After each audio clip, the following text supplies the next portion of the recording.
جیسا کہ آپ سب جانتے ہیں کہ پچھلے ہفتے سے جو واقعات، جو حالات ہندوستان کے اندر ہو رہے ہیں وہ بہت ہی تشویشناک ہیں۔ آپ نے دیکھا کہ اتر پردیش کے سنبھل علاقے میں جامع مسجد، شاہی جامع مسجد 500 سال سے زیادہ جو پرانی ہے، اس کی جب کورٹ نے سروے کا حکم دیا تو مسلمانوں نے برملا احتجاج کیا، ان پر گولیاں چلا دی گئیں اور 5 مسلمان شہید کر دیے گئے۔ ابھی یہ زخم تازہ ہی تھا کہ آپ نے دیکھا کہ 2 دن قبل ایک اور بار کورٹ نے اجمیر شریف کی جو تاریخی درگاہ ہے حضرت خواجہ معین الدین چشتی رحمت اللہ علیہ، اس درگاہ کی نسبت ان کے ساتھ ہے، تو کورٹ نے ایک بار پھر اس درگاہ کی سروے کا حکم دیا ہے۔ اس سے قبل آپ نے دیکھا کہ گیان باپی مسجد، اس کی بھی سروے کا حکم دیا گیا۔ اس سے قبل آپ نے دیکھا کہ تاریخی بابری مسجد کے ساتھ کیا ہوا، یہ سارے واقعات ہمارے سامنے آیا ہے۔ یہ کوئی ڈکی چھپی بات نہیں ہے۔ میں یہاں پر یہ بات برملا کہنا چاہتا ہوں کہ یہ ہمیں سمجھ نہیں آ رہا ہے کہ یہ کیا طرز عمل اختیار کیا جا رہا ہے۔ کورٹ میں شکایت درج کی جاتی ہے اور کورٹ فوراً حکم دیتا ہے کہ تاریخی عبادت گاہوں کی سروے کی جائے۔ ہم یہ محسوس کر رہے ہیں کہ یہ معاملہ اتنا سیدھا نہیں ہے جتنا یہ نظر آ رہا ہے۔ مسلمانوں میں دن بدن یہ تشویش بڑھ رہی ہے کہ یہ کوئی ملی بھگت تو نہیں ہے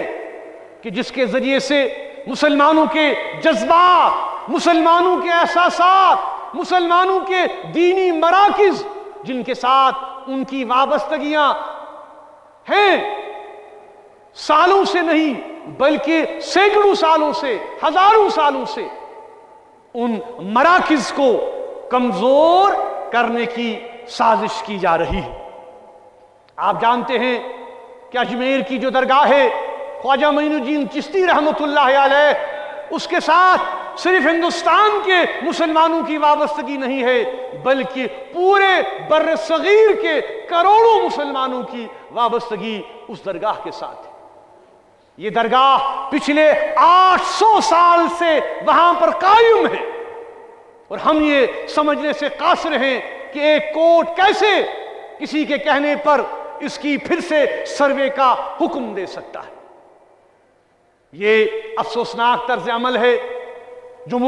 ہندوستان کے مسلمانوں کے ساتھ ساتھ جموں کشمیر کے مسلمانوں کے جذبات بھی مجروح ہو گئے ہیں، کیونکہ ظاہر سی بات ہے کہ یہاں سے بھی ہزاروں مسلمان جو ہے اس درگاہ میں جاتے ہیں۔ ہم یہ سوال پوچھنا چاہتے ہیں کہ کیا ہندوستان ایک سیکولر ملک نہیں ہے؟ کیا ہندوستان کے آئین میں مسلمانوں کے تحفظ کی بات نہیں کہی گئی ہے؟ کیا یہاں پر جو آئین ہے اس آئین میں یہ بات واضح نہیں کی گئی ہے کہ جو پلیسز آف ورشپ ایکٹ ہے وہ برقرار نہیں ہے؟ تو کیوں بار بار ایسا ماحول کریٹ کیا جا رہا ہے جس سے فتنہ، فساد، آپسی منافرت کو جنم دینے کی کوشش کی جا رہی ہے؟ یہ افسوسناک طرز عمل ہے۔ اس کے ساتھ ساتھ آپ یہ بھی جانتے ہیں کہ وقف کا جو معاملہ ہے، وقف امینڈمنٹ بل جو پارلیمنٹ میں ہے، اس کے حوالے سے بھی جہاں ہندوستان کی پوری مسلم قیادت پریشان ہے، جموں کشمیر کی مسلم قیادت نے بھی، ہم نے ایک اور خط کل ہی روانہ کیا ہے اس کے سربراہ کو، اور یہ کہا ہے کہ ہماری بات سنی جائے، یک طرفہ فیصلہ نہ کیا جائے،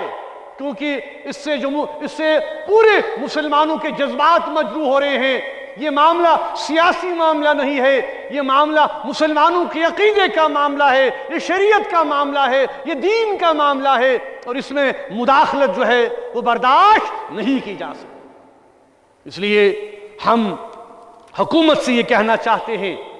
کہ وہ حالات کی سنگینی کا احساس کرے اور اپنے ذہن کو تبدیل کر اس مائنڈ سیٹ کو بدلائے، کیونکہ خدا نخواستہ اگر ان حالات و واقعات کا کوئی بیکلیش ہوتا ہے، کوئی حالات بگڑ جاتے ہیں، تو اس کی تمام تر ذمہ داری حکومت پر ہوگی، کیونکہ وہ ایسے اقدامات دیدہ دانستہ اٹھا رہے ہیں، جان بوجھ کر اٹھا رہے ہیں، جس سے مسلمانوں کے جذبات کو ٹھیس پہنچائی جا رہی ہے۔ ہم یہ محسوس کرتے ہیں کہ یہ عمل فوری طور سے بند کیا جانا چاہیے۔ کہ مختصر اس میں عرض کروں بیان کروں آج کے حالاتوں ہند حوالہ تو مگر ونی آو یہ اطلاع کہ یورس میڈیا آمت تو میڈیا ہسا تروک نو یور مسجد مز کی مے چھن تران فکر کہ یہ کیا طریقہ چھو آج کل کس دورس مز آج کل کس زمانس مز